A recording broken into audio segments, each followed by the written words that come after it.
ഇന്ന് നമുക്ക് ടേസ്റ്റി ആയിട്ടുള്ളൊരു സമൂസ ഉണ്ടാക്കിയാലോ. അതും ബ്രെഡ് വെച്ചിട്ട് നല്ല ടേസ്റ്റി ആയിട്ടുള്ള ക്രിസ്പി ആയിട്ടുള്ളൊരു സമൂസയാണിത്. അപ്പോൾ എല്ലാവരും ഇതൊന്ന് ട്രൈ ചെയ്ത് നോക്കുക.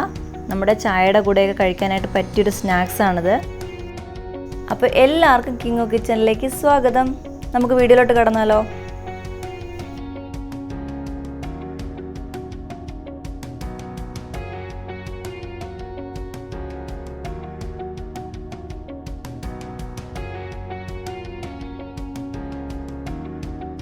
പാൻ ചൂടാകുമ്പോൾ ഏതെങ്കിലും റിഫൈൻഡ് ഓയിൽ ഒഴിച്ചു കൊടുക്കുക.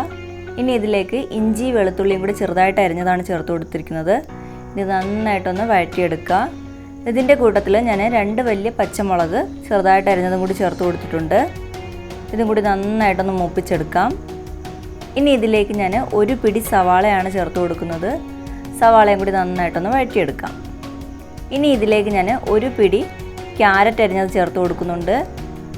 അതുപോലെ 1 പിടി capsicum അരിഞ്ഞ് ചേർത്ത് കൊടുക്കുന്നുണ്ട്. കുറച്ച് ഫ്രഷ് മട്ടർ ചേർത്ത് കൊടുക്കുന്നുണ്ട്, അതായത് നമ്മുടെ ഗ്രീൻ പീസ്. ഇനി ഇതിലേക്ക് ഞാൻ കുറച്ച് ഉപ്പും കൂടി ചേർത്തിട്ട് നന്നായിട്ടൊന്ന് വഴറ്റിയെടുക്കുകയാണ്.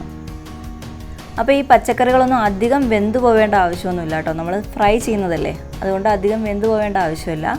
ജസ്റ്റ് ഒന്ന് വഴണ്ട് കിട്ടിയാൽ മാത്രം മതിയാകും.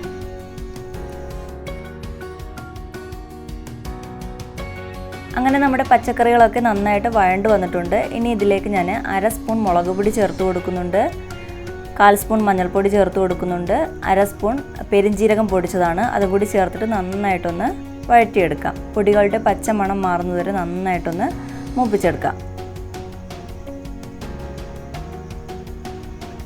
ഇപ്പോൾ പൊടികളുടെ പച്ചമണമൊക്കെ മാറി ഞാനിതിലേക്ക് കുറച്ച് പനീർ ഗ്രേറ്റ് ചെയ്തതാണ് ചേർത്ത് കൊടുക്കുന്നത്.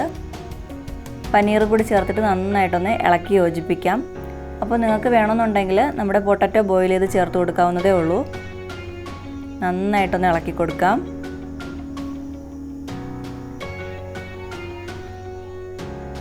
അപ്പോൾ നിങ്ങളുടെ ഇഷ്ടാനുസരണം മസാലകൾ കൂട്ടുകയും കുറയ്ക്കുകയൊക്കെ ചെയ്യാം കേട്ടോ. നിങ്ങൾക്ക് എരിവിന് വേണമെന്നുണ്ടെങ്കിലും കുരുമുളക് വേണമെങ്കിലും ചേർത്ത് കൊടുക്കാം. അങ്ങനെ നമ്മുടെ മസാലയൊക്കെ ഇവിടെ ഏകദേശം റെഡിയായി. ഞാനിതിലേക്ക് കുറച്ച് മല്ലിയിലയും കൂടി ചേർത്ത് കൊടുക്കുന്നുണ്ട്. മല്ലിയിലയും കൂടി ചേർത്തിട്ട് നന്നായിട്ടൊന്ന് ഇളക്കി കൊടുക്കാം.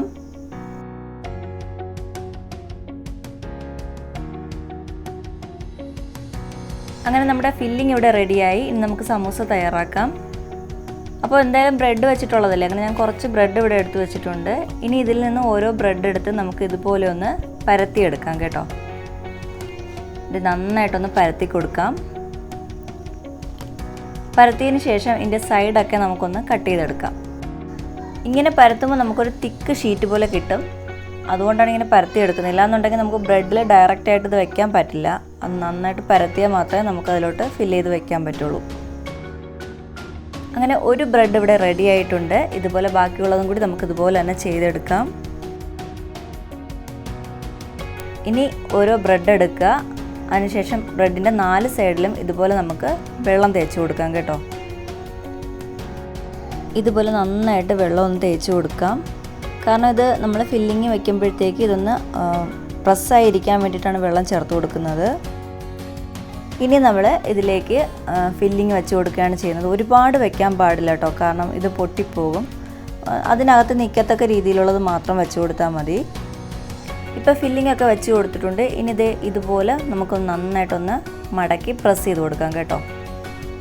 പ്രസ് ചെയ്ത് കൊടുക്കുമ്പോൾ കുറച്ച് ശ്രദ്ധിച്ച് വേണം ചെയ്യാനായിട്ട്, കാരണം ബ്രെഡ് ആയതുകൊണ്ട് ചിലപ്പം പൊട്ടിപ്പോകാനുള്ള ചാൻസ് ഉണ്ട്. അതുകൊണ്ട് നന്നായിട്ടൊന്ന് ഇതുപോലെ കവർ ചെയ്തെടുക്കുക. അങ്ങനെ ഒരു ബ്രെഡ് ഇവിടെ തയ്യാറായി കഴിഞ്ഞിട്ടുണ്ട്. ഇനി ഇതുപോലെ തന്നെ ബാക്കിയുള്ള ബ്രെഡും കൂടി തയ്യാറാക്കി എടുക്കാം.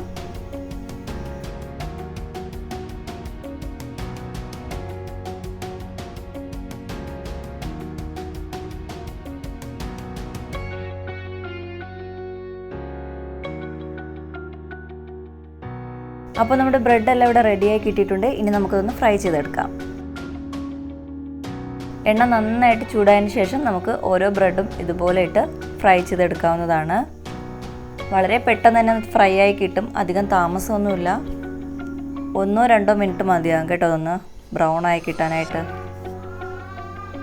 അതുപോലെ മീഡിയം ഫ്ലെയിമിൽ വെച്ചിട്ട് വേണം നമുക്കിത് ഫ്രൈ ചെയ്യാനായിട്ട്, ഇല്ലാന്നുണ്ടെങ്കിൽ ഇത് പെട്ടെന്ന് കരിഞ്ഞു പോകും. അങ്ങനെ നമ്മുടെ ആദ്യത്തെ ബ്രെഡ് സമൂസ ഇവിടെ റെഡി ആയിട്ടുണ്ട്. ഇതുപോലെ തന്നെ ബാക്കി നമുക്ക് ചെയ്തെടുക്കാം. അപ്പോൾ ഇതിന് അധികം എണ്ണയുടെ ഒന്നും ആവശ്യമില്ല കേട്ടോ, പെട്ടെന്ന് തന്നെ ഇത് ആയി കിട്ടും. അധികം എണ്ണയൊന്നും ഇത് കുടിക്കത്തില്ല. അപ്പോൾ എല്ലാവർക്കും ഇഷ്ടപ്പെടുന്നൊരു സ്നാക്സാണിത്. നമ്മുടെ മൈദ ഷീറ്റോ ഒന്നും തന്നെ വേണ്ട, ബ്രെഡ് മാത്രം മതി. അങ്ങനെ നമ്മുടെ സമൂസയൊക്കെ ഇവിടെ റെഡിയായി കിട്ടിയിട്ടുണ്ട്. അപ്പോൾ എല്ലാവരും ഒന്ന് ട്രൈ ചെയ്ത് നോക്കുക. മറ്റൊരു വീഡിയോയുമായി വീണ്ടും കാണാം.